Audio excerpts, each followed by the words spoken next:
राधे राधे आप सभी को। सभी जो भी मेरे साथ जुड़े हैं, जो मुझे सुन रहे हैं और जिन्होंने पहले भी मुझे सुना है, आप सभी का बहुत-बहुत स्वागत है। और मैं आज देह की देहरी पुस्तक देह की देहरी का मैंने पिछली वीडियो में कुछ अंश प्रस्तुत किया था और उसके आगे का आज मैं थोड़ा-सा एक छोटा-सा और अंश प्रस्तुत करूँगी। इस वीडियो के माध्यम से आप सभी से जुड़ूँगी फिर से और आप सभी का बहुत-बहुत आभार, बहुत-बहुत धन्यवाद और बहुत-बहुत स्वागत है आप सबका। मैं आगे से शुरू करती हूँ, जहाँ तक मैंने पिछले वीडियो में किया था, उससे आगे का जो भाग है, वो मैं यहाँ पर प्रस्तुत करूँगी। देह की देहरी ही भारी मोटी मैल की परत है, जिसे सद्गुरु ज्ञान रूपी छेनी से काट-काट कर साफ करते जाते हैं। साथ उस काट की पीड़ा होने पर हमें ममता के स्पर्श से सहलाते भी जाते हैं, जिससे भारी से भारी वार सह पाने का बल और संबल भी मिलता है। देहाभिमान रूपी मैल हटाते ही जैसे हम देह की देहरी पार कर भीतर प्रवेश करते हैं, अपने आत्म स्वरूप से भेंट कर पाते हैं और तब आरंभ होता है एक सच्ची और सात्विक यात्रा का। ईश्वर की त्रिगुणात्मिका माया स्वरूप यह है संसार, जिसमें हम सब भटक जाते हैं, जब उन्हें विस्मृत कर मायावी झूठे बुलबुले समान आनंद में खोते और रोते जाते हैं। यह सिलसिला न जाने कितने जन्मों तक यूं ही चलता जाता है, जैसे एक अंधेरे घने जंगल में भटका हुआ जीव, जहां सांप को रस्सी और रस्सी को सांप मानकर चलता है, क्योंकि अंधेरे में भ्रमित रहता है जीव। यही कारण है कि मनुष्य ज्ञान और गुरु को भी भयानक सर्प के समान समझकर दूर भागता है, क्योंकि वह भ्रमित होने के कारण स्वयं को ही शरीर समझता है। इसलिए डरता है कि इस सर्प के डसने से मेरी मृत्यु हो जाएगी और विषय वासना को अमृत समझकर अपनाता जाता है, जबकि वे ही उसके पतन के कारण बनेंगे। परंतु यही कलयुग की माया है कि जो विनाशक है वही आनंद तुल्य अनुभव होता है और जो हितकर है वह सबसे उबाऊ और व्यर्थ। जो कठिन लगता है प्राप्त करना, वह देहाभिमान जीव को मिथ्या प्रतीत होता है। हम भोग विलास के लिए ही न जाने क्या क्या कर्म करते जाते हैं, जिससे क्षणिक सुख और अंततः दुख प्राप्त होता है। यह सिलसिला चलता ही जाता है और हम उसमें उलझे ही रहते हैं, क्योंकि और कोई मार्ग या तरीका नहीं आनंद प्राप्त करने का, ऐसा हम समझने लगते हैं। गुरु कहते हैं, देहाभिमान त्याग कर आध्यात्म मार्ग पर चलो, तब तुम्हें वह आनंद मिलेगा जो मिटेगा नहीं, ना ही दुख होगा, ना ही दुख देगा। परंतु माया से भ्रमित मनुष्य उनके जीवन को देखकर भयभीत होता है कि वे जब दैहिक सुख में नहीं, तब कैसा आनंद और आध्यात्म में दुख प्राप्त होगा, यह सोचकर पलायन करता रहता है। अतः आनंद कंद परमात्मा से स्वयं को अत्यधिक दूर करता जाता है। हम इसी सत्य को नहीं स्वीकारते कि आनंद कंद के जितना समीप होंगे उतना अधिक मिलेगा और जितना दूर होंगे उतना कम प्राप्त होगा, क्योंकि सारा आनंद तो उनमें ही समाहित है। आनंद को धन से खरीदा नहीं जा सकता, ना ही छीन कर लिया जा सकता है। आनंद तो परमात्मा से ही प्रस्फुटित होता है और तभी कहते हैं कि हमारे ही भीतर आनंद है। मृग की भांति हम कस्तूरी बाहरी मायावी संसार में खोजते भटक रहे और भ्रमवश जिसे भी आनंद मानकर अपनाया, उससे अंततः दुख ही पाया। अज्ञानतावश दुख प्राप्त करने के पश्चात भी हम उससे मोह छोड़ नहीं पाते। क्या खोऊं क्या पाऊं मोहन, कित जाऊं किस ओर चलूं, तन बैरी मन बैरी होए, कैसे तेरी पुकार सुनूं।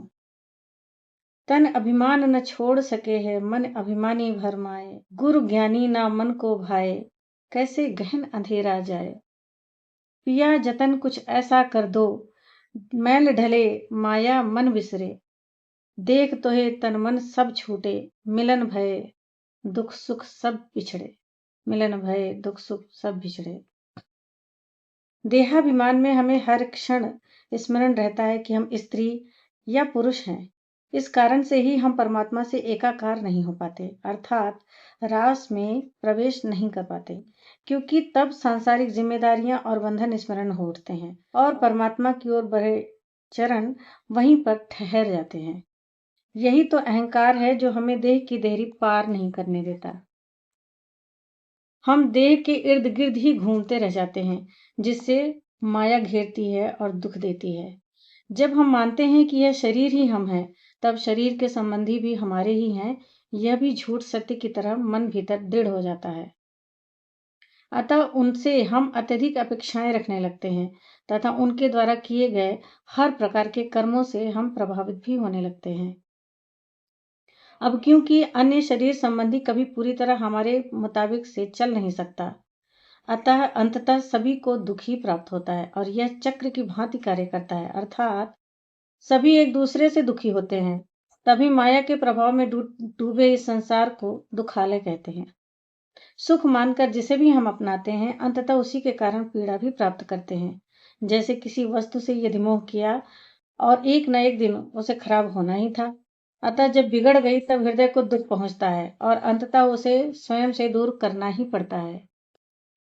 सत्य को हम सभी जानते हैं, परंतु उसे टालना चाहते हैं या जानबूझकर स्वीकारना नहीं चाहते, क्योंकि इससे हमारे अत्यधिक उत्साह और दिखावे में बाधा प्रतीत होती है। जब हम सत्य को सदैव स्मरण रखें, तब हम परिस्थिति अच्छी हो या बुरी, सब में एक समान संतुलित होकर रह सकेंगे। न दुख हमें तोड़ सकेगा, न ही सुख हम में अहंकार आने देगा। मान और अपमान से परे हटकर स्वयं में शांत और प्रसन्न रहना केवल उनके लिए ही संभव है जो ज्ञान के प्रकाश में देहाभिमान से मुक्त हैं। सुख और दुख क्या मान प्रतिष्ठा, क्या ईर्ष्या क्या द्वेष है, कौन पराया कौन है अपना, वह एक अनेको वेश है। फिर काहे का रोना धोना, क्या मेरा क्या तेरा है, कौन लुटा और लूटा किसने, किसका रैन बसेरा है, किसका रैन बसेरा है। ज्ञान का प्रकाश ही परमात्मा की ओर हमारे चक्षुओं को कर देता है, जिससे धीरे धीरे उनके प्रति प्रेम का जागरण होने लगता है, जो कि समय के साथ गहराता ही जाता है। परिणाम स्वरूप समर्पण की गति तेज होती है। अब जैसे जैसे समर्पण बढ़ता है, साथ अभिमान गिरता जाता है। जब यह ज्ञात होता है कि यहाँ जो कुछ भी है वह तनिक भी हमारा नहीं, बल्कि परमात्मा का ही है, अतः जो मिला या जो गया उसमें हमारी तनिक भी हिस्सेदारी नहीं, तब सुख या दुख कुछ भी तो हमारा नहीं है। शत्रु या मित्र कैसा और अपने या पराये कैसे, कितना सहज जीवन होता है जिसे अज्ञानतावश हम जटिल बना देते हैं। यदि हम आध्यात्म को अपना लें तब बहुत ही सरल व सहज जीवन जिएंगे, परंतु भ्रम के कारण भयवश हम सद्गुरु और ज्ञान से कोसों दूर रहना चाहते हैं कि कहीं यह माया छूटी तो क्या होगा।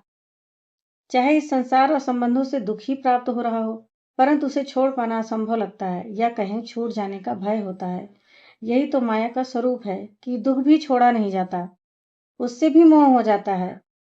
हम सुख ना मिले तो दुख ही सही, परंतु कुछ न कुछ अवश्य पकड़े रहना चाहते हैं, क्योंकि शून्य हो जाने से भय लगता है, या कहें कि स्वयं को जान लेने का भय होता है। इसे अज्ञानता और पागलपन ना कहा जाए तो क्या कहेंगे, या कहें कि सब पागल ही हैं यहाँ पर। परंतु जो माया से परे केवल स्वयं हो जाता है, अन्य सभी उसे पागल कहते हैं। अब क्योंकि चिराग तले अंधेरा होता है, यही स्थिति संसार के अज्ञानी व्यक्तियों की है। वे स्वयं ही माया के वश होकर पागल सा व्यवहार करते हैं, परंतु वे स्वयं को सबसे अधिक ज्ञानी और बुद्धिमान मानते हैं, और जे ज्ञानी और विरक्त हैं उन्हें पागल कहते हैं। जब तक हम देहाभिमान में रहते हैं, तब तक सुख या दुख तथा सभी प्रकार के विकार भी हमें घेर कर रखते हैं। ये विकार ही मैल की परतें चढ़ाते जाते हैं, जिससे तन मन सब मैला हो जाता है। अब जब हम स्वयं मैले हो जाते हैं, तब जो भी हमें स्पर्श करता है या संपर्क में आता है, हम उसे भी मैला ही कर देते हैं, क्योंकि जो हमारे पास होता है हम वही अन्य को दे सकते हैं। अतः यदि मैल होगी तब मैल ही देंगे भी। यह संक्रमण की भांति बढ़ता है और सभी मैल से भर जाते हैं। हम अज्ञानी माया थामे, सुख या दुख सब पकड़ रखें, छूट न जाए धन और जन सब, व्यर्थ ही सारे जतन करें। छूटेगा सब जान के भी जो, पल पल आस लगाए, जो सतह उसे फेर नजर से झूठा हृदय लगाए। कर्ता का अभिमान लिए जो सारा जीवन ढोता है, जब कुछ भी अनुसार चले ना, वो ही पल पल रोता है, वो ही पल पल रोता है। बहुत बहुत धन्यवाद आप सभी का मुझे सुनने के लिए। और अब आगे की वीडियो में मैं इसके आगे का जो है वो मैं कुछ सुनाऊंगी, एक छोटा सा। इस तरह से इसको पूरी पुस्तक को मैं वीडियो के फॉर्म में ले आऊंगी ताकि आप सभी तक ये सब पहुंचे। और अगर आप इसे पढ़ना चाहते हैं, पुस्तक की तरह लेना चाहते हैं इसको हार्ड कॉपी, तो ये आपको अमेजन पर मिल जाएगी। अमेजन पर उपलब्ध है, मेरी सारी पुस्तकें अमेजन पर हैं। इस पुस्तक का नाम है देह की देहरी। बाकी आप सभी वीडियो के माध्यम से मुझसे जुड़े हैं, इसके लिए बहुत बहुत धन्यवाद और स्वागत है आप सभी का। जुड़े रहें। अगर आपको ये अच्छा लगता है, कुछ इससे आपको मिलता है, या आप जो कुछ भी अगर अच्छा लगता है या बुरा लगता है उसके बारे में आप कमेंट करके बता सकते हैं। और इस वीडियो को शेयर भी करिए अपने उन लोगों तक जिन तक आप इसे पहुंचाना चाहते हैं। परमात्मा हम सब पर कृपा करे। राधे राधे।